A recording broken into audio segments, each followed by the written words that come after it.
The entire country of Israel has a GDP that is less than a single town in my district. Yet somehow Netanyahu thinks he can tell the American people what we should do. The person who's most upset with him right now is President Donald Trump. And everyone in America, whether you're a Republican, an independent, or a Democrat, says that we need to tell Netanyahu that America calls the shots, not the prime minister of any other country. Mr. Netanyahu actually wrote to a member of Congress to put this Section 224 into the bill. So there's a Section 224 that Representative Khanna referred to there that basically merges the intelligence and the data and so many of the important parts of our military with Israel's military. It's an outrage. And so what's interesting about this is, how did they vote on his amendment? Did they vote for America or did they vote for Israel? And most especially the Democrats. That is very, very telling. Anna, tell us about it. Well, the House Armed Services Committee convened today, and the whole point was to go over various amendments to the National Defense Authorization Act. It's the annual must-pass bill that provides and allocates funding to the Pentagon.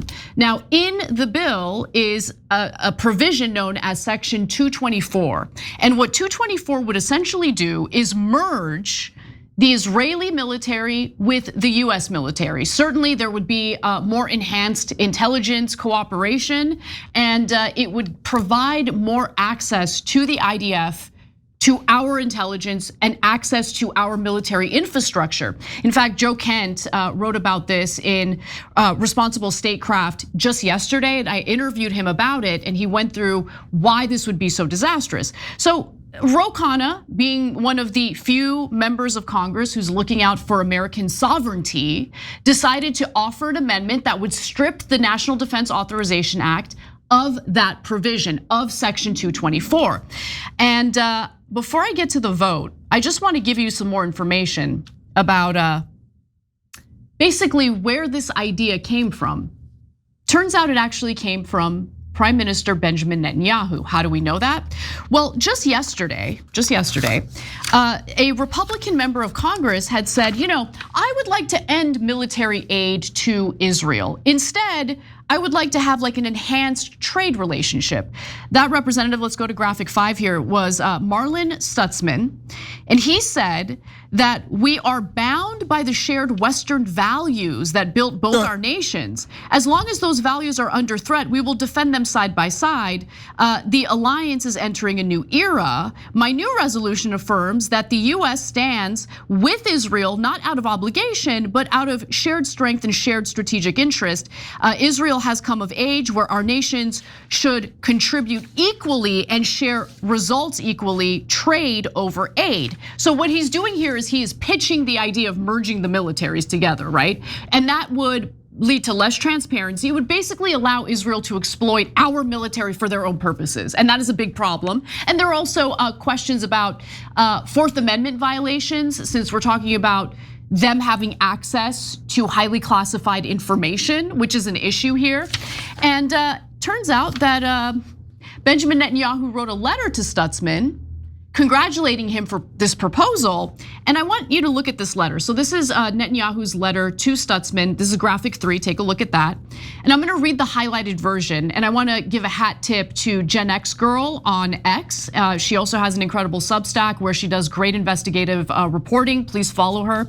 The highlighted part says the following. And this is again from Netanyahu. I am heartened by your enthusiastic support for our plan to develop a new memorandum of understanding with the United States government that will draw down US financial military assistance over the next decade and replace it with what you refer to as a new framework of joint defense cooperation, co-development, co-production, and mutual investment in areas including advanced missile defense, artificial intelligence, unmanned systems, cybersecurity, and next generation military platforms. So this is a way to trick you. This is a way to respond politically to the growing percentage of Americans who do not want to provide military support to Israel. If we have both militaries basically working together, we have the IDF integrated into the US military, Well, then they can use and abuse our Pentagon, our military as much as they want without us even knowing about it. And what, we're supposed to believe that Israel's contributing equally to the Pentagon? By the way, does this now make it a little more clear why President Trump wants to increase the budget for the Pentagon to the tune of $1.5 trillion?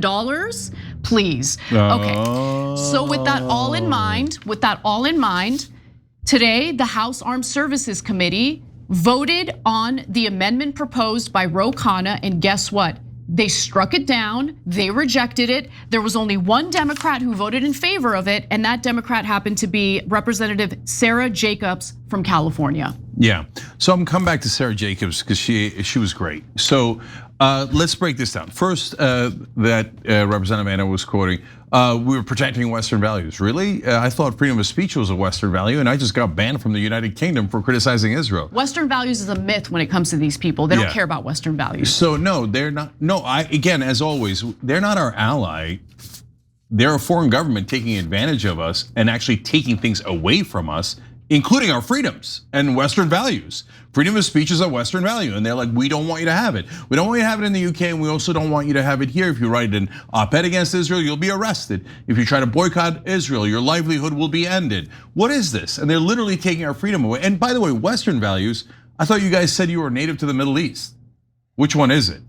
Okay, all right, so now Anna's right. What this is they realized they got caught with their hand in the cookie jar, and they've lost the American people. 60% are already against funding Israel at all, and the number grows every day. Look, I don't know what your plans are for the summer, but if you're still paying Verizon or AT&T tons of money for your phone plan, you should stop. Really, stop right now. My friend Andrew Yang, the guy behind Universal Basic Income, launched a phone company, and he's basically giving money away. He loves to do that. Seriously, it's been a total game changer for me. I use it. Here's the deal. If you sign up right now, new customers get the first 3 months completely free. No tricks, no catch. The whole summer, totally free. That's money you can spend doing things you actually enjoy, like going to the beach, going to a concert, grabbing ice cream with your friends, whatever you want. Not convinced? Here's the cherry on top. Noble Mobile actually pays you to use your phone less. The less data you use, the more cash back you get right into your account. So not only are the first 3 months free, but the 4th month could be super cheap too with all the cash back you've gotten in the first 3 months. And don't worry, you're still getting great, reliable coverage on T-Mobile's 5G network. I'm telling you, this deal is too good to pass up. Stop throwing money away. Do yourself a favor and let Noble Mobile pick up the tab for your summer plans. Why spend your summer doom scrolling when you can be out having fun? So make this switch today at tyt.com/switch. That's tyt.com/switch. That's why the first distraction and diversion tactic was Netanyahu coming out and saying, we don't want any more money, except for the next 10 years. Yep. That's just saying, give me 10 more years of money. And of course, since the media works for him, they all wrote, Israel doesn't want any more money. And later, when you say, but no, they do, they want 10 more years of money. That's not asking for money. That's the exact opposite. They're like, anti-Semite. Come on, guys, come on. It's so obvious now what's happening. So then the second thing they do is this bill, this section 224. They're like, you know how Israel stole our nuclear secrets? That was Robert Maxwell, Ghislaine Maxwell's dad. And then they stole our nuclear triggers, and they stole our uranium, and they built weapons of mass destruction with it. That's a fact. And then, by the way, the media said they're our allies. No, that sounds exactly like an enemy. In fact, they sold some of that information to the Soviets back in the day. Yeah, that is literally an enemy. That's an enemy, not an ally. When you steal things from us, by the way, no one has stolen from us more than the Israelis. So Jonathan Pollard sold our secrets to the Israelis, which is why he ended up getting prosecuted and convicted for being a traitor. And that was when Israel sold some of our secrets to the Soviet Union, which were considered our enemies at the time. So did Robert Maxwell. And in fact, when people pointed out that Ghislaine Maxwell, Epstein's co-conspirator, is the daughter of Robert Maxwell, mainstream media said, well, Robert Maxwell worked with the Russians, so this is probably a Russian operation. No, he stole from us, gave the technology to Israel. Israel then sold it to the Soviet Union because they're not our ally.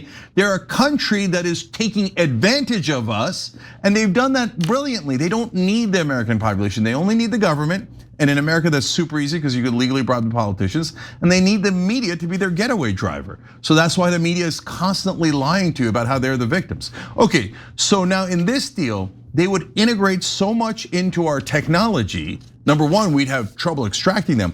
But number two, that means that the 1.5 trillion we're spending, they get the full advantage of it. Yes. Right? So let me actually read you the excerpts from Joe Kent's piece, because it was excellent and it helped me understand just how bad this is. Now, mind you, Joe Kent isn't just some random person. I mean, he was the head of counterterrorism under Trump, but he resigned due to the illegal war against Iran. And he also served in the military, so he knows what he's talking about here. He writes, the catch is Section 224, cleverly buried deep in the massive National Defense Authorization Act, transitions the traditional aid relationship into a deeper partnership between the United States and Israel in many aspects of technological research and development and defense production, and would also give Israel unprecedented access to US technology development and data fusion. It allows Israeli manufacturers, this is something I'm really worried about, it allows Israeli manufacturers to operate production facilities in the US with an American partner. This stands in contrast to the standard way America provides military support to nations. Historically, the weapons that the US provides in arms packages are all made in the US by American manufacturers. This provision, Section 224, would change that on behalf of Israel's interests. It's important to understand that. Now, with that in mind, I want to go to the ranking Democrat in the House Armed Services Committee who actually rejected Ro Khanna's amendment, and that's Democrat Adam Smith. Let's go to video C3. I'm actually very sympathetic with some aspects of the remarks of Mr. Khanna about the frustration we have with Netanyahu's leadership in Israel. We have endless wars now in Gaza, in the West Bank for that matter, in Lebanon, no effort to negotiate, no effort to find partners for peace amongst the Palestinians or the Lebanese, even where there are opportunities to do that. Mr. Netanyahu insisted on this war with Iran that has strengthened Iran and weakened our position. We have 3 existing programs right now where we do military cooperation with Israel to develop technologies. Those programs already exist. This amendment doesn't create a single other program other than those 3. It suggests some other areas where maybe we should look at opportunities. And as the chairman noted, we had somebody now appointed to coordinate those programs. This amendment comes at a very bad time because of everything I just said about Israel, but let's not forget about what the amendment actually does. And the other part of this, and I agree with the chairman, to say that this is us bowing to the bidding of Israel on this is completely inaccurate. The reason we're doing this is because we benefit from that technology development. We develop the weapon systems. By the way, he goes on to trash basically what we as Americans are capable of developing ourselves on our own soil. I mean, like the weird, like on his knees, like, well, where would we be without Israel? Oh my God, their ability to develop new technologies, we could never compete with that. We need them so badly. I disagree, I totally disagree. It's not a matter of disagreement, they're lying. They are lying, exactly. So, okay, so we're gonna spend $1 to $1.5 trillion. Israel's gonna spend 0. And somehow magically they're gonna develop the technology. No, we're gonna develop the technology. 100%. They're gonna take it and then say, we are now giving back this technology to you. Are we not generous? And all of their crooked politicians like Adam Smith and almost all the Democrats and the Republicans in this case are gonna go, oh, well, look at this wonderful technology. You know what I'd love to, if there was a real reporter, and there's some drop site guys there, maybe they can catch some of them in the hallways and say, can you tell us which technology Israel gave us? My guess is that most of the technology they got originally from us, and that if they developed anything on top of it, that they sold it back to us as they sell it to any other country. They didn't give us anything. We give. And then liars like Adam Smith, and to be fair to him, almost all of Congress go, oh my God, they're so good with technology. It's just to confuse you. What does that mean, they're so good with technology? It means nothing. Show me tangibly, what did they give us? because we gave them $320 billion. We're about to hand over all of our military spending to them. So you see how these liars try to manipulate you into serving a different country? Yes. As I was watching, I watched the whole 20-minute so-called debate. And so Khanna, of course, is the one who introduces it and is awesome. And he's like, wait. It's like, why aren't we representing Americans? Why are we representing a different country? Sarah Jacobs, by the way, Jewish and very proud to be Jewish, talks about it all the time, has family in Israel. And she's like, what are we doing here? You guys are not telling the truth. It does integrate our military, the technology, the infrastructure. So the reason she was saying that is because Ronnie Jackson, you remember the candy man, the guy who used to dole out all the pills in the Trump first term, he's now a congressman. And he introduced this bill. Okay, in the Armed Service Committee, and he's like, well, we're not putting any boots on the ground together. There won't be any ground troops. Israel will not be able to control our ground troops. And she's like, what are you talking about? This isn't about ground troops. This is about integrating our technology. Yeah. So she totally busted them on the lies. But even though she's Jewish and proudly so, et cetera, somebody else, and I'm telling you, I couldn't tell if it was a Democrat or Republican because they're all saying the same thing except for Sarah and Roe, right? And he's like, oh, well, if we don't do this, they're gonna kill all the Jews. Oh my God, I know, I heard that part of the debate. Come and I'm just like, it's just so insane. I mean, it's amazing how much they recycle that same talking point, and they think we can engage in enough emotional manipulation to make everyone heel to our demands. It's crazy. But anyway, I want to just go to one more video because you saw a little bit of what Khanna had to say in his speech before the debate took place. And you're right, Cenk, it was 20 minutes. I mean, it's amazing how quickly they decide the fate of our sovereignty and just effortlessly, breathlessly, who cares? But anyway, I want you to hear more from his speech because I thought it was pretty powerful. Take a look. We need to tell Netanyahu that America calls the shots, not the prime minister of any other country. They want less cooperation and blank checks to Israel, not more. Only the United States Congress would dream up at this moment, let's actually do more for Israel, not less. And that's what Section 2024 does. It's a pretty simple thing.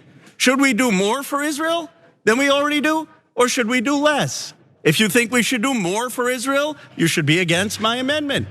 If you think we should do less for Israel at the time that he's arrogantly telling Donald Trump what to do, then you should be for my amendment. Now, let me just be clear. Mr. Netanyahu actually wrote to a member of Congress to put this Section 224 into the bill. He sure did, and I showed you the evidence of that. And it's amazing because immediately after he gave that speech, every single member, with the exception of Congresswoman Sarah Jacobs, voted against Khanna's amendment, thus saying, no, we want Netanyahu to boss our president around. It's amazing. So look, the Republicans I get because of two things. Literally every one of them has taken money from the Israeli lobby.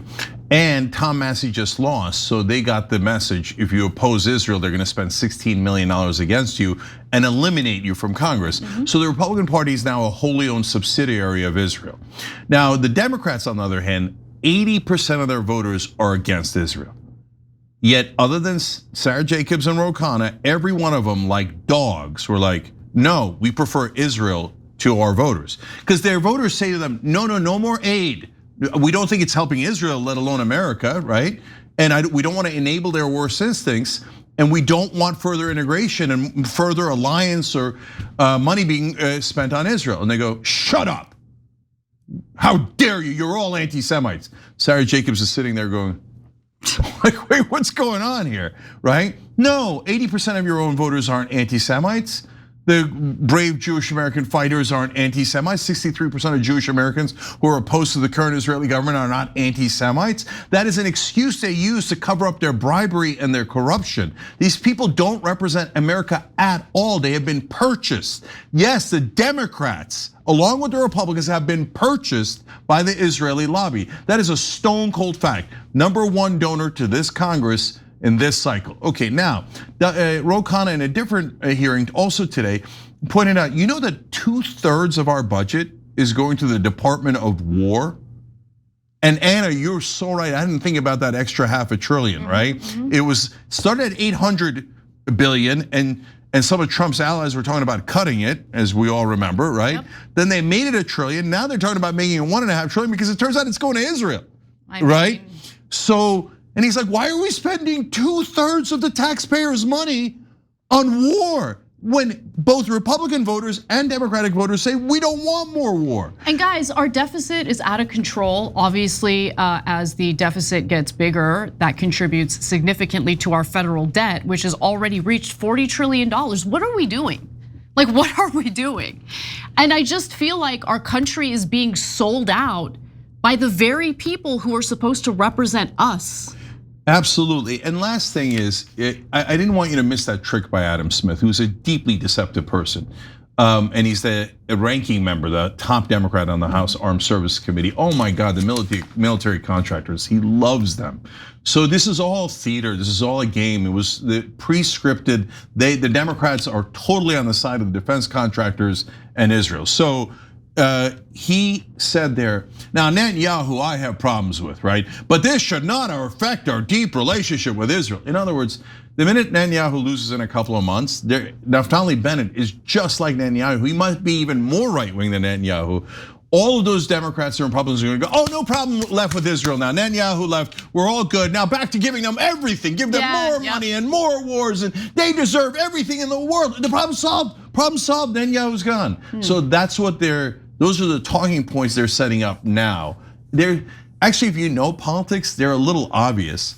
And that's why I do wonder, I don't want to spend too much time on it, but like, do the reporters in the room that don't work for Drop Site News, the mainstream guys, do they not know any of that?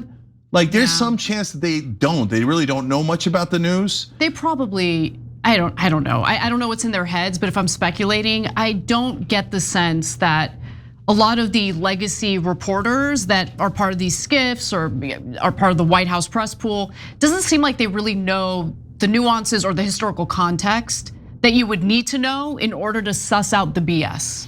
Yeah, it doesn't seem like they know it at all. Either they're lying to you, which is worse, but I actually think for a lot of the guys on the ground, they were hired to be halfway ignorant and not know politics that much, and not to question. Don't question your editor. Don't question the senators and the congressmen.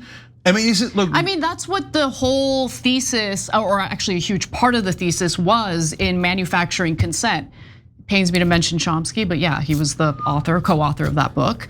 And the whole idea is, no, you hire people who are predisposed to the kind of propaganda that you want to put out into the world. Yeah, that's exactly right. I mean, I wrote about that in Justice is Coming too. That's the point of chapter 5 about the media. I called it the Matrix.